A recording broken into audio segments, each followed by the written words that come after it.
Have you ever wondered to yourself if you're able to buy shares in Formula One or Formula One teams? The short answer for this is yes, you can get a piece of ownership, but with exceptions and other technicalities. I thought I would have a bit of fun with this vid since I do follow some of the big share markets like the S&P 500 and the Australian ASX 200, and although I do have a fair idea of the share market world, I am not an expert by any means. So don't hesitate to call me up on anything that may not technically be correct business or shares wise in the comments.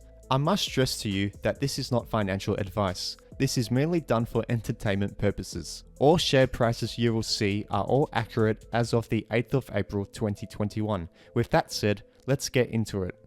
We'll first look at shares in Formula One, and of course, as we know, the controlling interest in the company belongs to Liberty Media, but as the company is listed as a public company, this means you are able to buy shares in Formula One. How much, you may ask? Currently, the share price is at $39.62 and can be bought on the Nasdaq under the ticker FWONK. It does not seem to be paying out a dividend. You can let me know if this is wrong if you're a holder, but it looks like the shares were on the growth before the pandemic, crashing hard, but it looks to have recovered most of those losses back. Before I talk about the teams that sell shares, I will mention the 5 teams that don't have shares available to the public. Haas only have one owner for the team in Gene Haas. Thus, Haas are not publicly listed on the share market. However, this has the potential to change soon, as rumours have been ramping up the last 9 months or so regarding the possible sale of Haas to Dmitry Mazepin, the father of Nikita Mazepin. And if the sale does happen, we'll have to see if he has plans to make the company into a publicly listed one. Red Bull are also on this list as the company is private, meaning that you cannot buy shares publicly, and the same is said for AlphaTauri, as of course they fall under the Red Bull banner as well. So if you had hopes for ownership for any of these constructors, then I'm afraid those hopes are dashed for now. You may be able to buy shares with Stellantis, who technically have Alfa Romeo as one of their divisions, but as Alfa Romeo F1 are operated by Sauber Motorsport, a private company, it's not possible to buy shares in Sauber, unfortunately. And finally, McLaren are also a private company.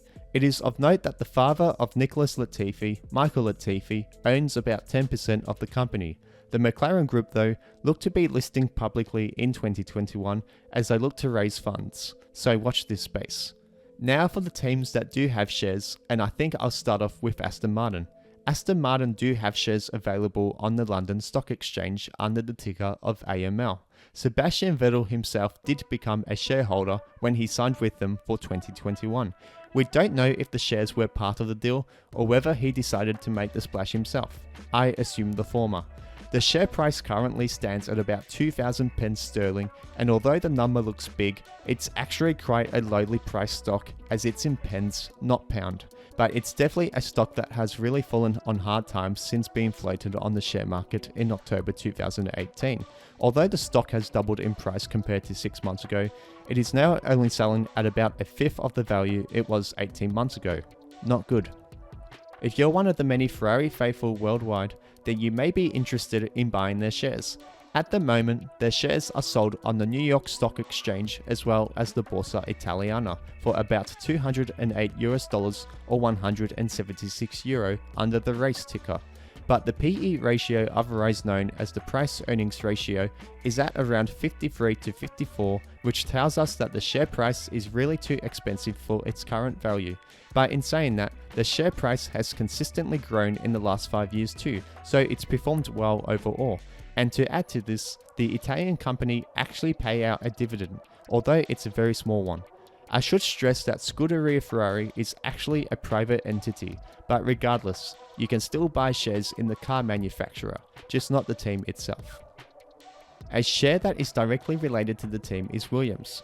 Technically, I guess it isn't currently available, although I have still put it in this category of publicly available shares as this seems to change frequently. It looks like the share was available on the Frankfurt Exchange most recently on the 28th of October 2020, selling at the price of 10.6 euros. Historically speaking, the share price is around the lowest it's ever been. It looks like their shares may have also been available at one stage on the US market in the OTC markets group at roughly 4.71 US dollars, but in truth I don't really know too much as to when the share was selling at this price, as the market seems to be closed for the current time as it hasn't displayed any fluctuating share data for the past week. If you have insider or expert knowledge, please let us know more about this interesting situation. Mercedes are another company in which you can become an owner in through buying shares in Daimler AG, in which Mercedes is a subsidiary in, to be technical, including the Formula 1 team, on the Frankfurt Stock Exchange under the ticker of DAI. You can buy in at a price of roughly €73 a share with a PE ratio of 22, which is still considered to be a bit overpriced, but certainly much better than compared against Ferrari, and they also offer a better dividend too, percentage-wise. Their share price crashed heavily during the pandemic, as so many have, but they have recovered splendidly. A fun fact is that they also own 5% of Aston Martin as well, so I guess in a way you can brag that you own a tad bit of Aston Martin too, if you were to buy these shares. Last but not least, Alpine under the Renault banner have shares selling at the price of around €36 and have too recovered very solidly over the past 6 months, albeit on this particular day lost 4%, which is a very sizable loss for a single day. The RNO ticker on the Euronext market, however, is still very well down overall from where it was 5 years ago, where it peaked in April 2018. Before I finish, just know one thing. If you do on the off chance decide to buy shares in F1 or in any of the teams, you are not giving that money to that company, but rather buying the shares of an investor who will receive your money in exchange for the stake of ownership in the involved company. Your money will certainly not be funding the team's efforts. You would basically be buying ownership of that team, a very tiny piece of it, but a piece nonetheless. My personal opinion overall on this is that if you do end up buying shares in F1 or a team, don't expect to be making money from it. I hope you have enjoyed this video, which was something different from the usual. Don't forget to subscribe and let me know what video topic you want me to cover in the future.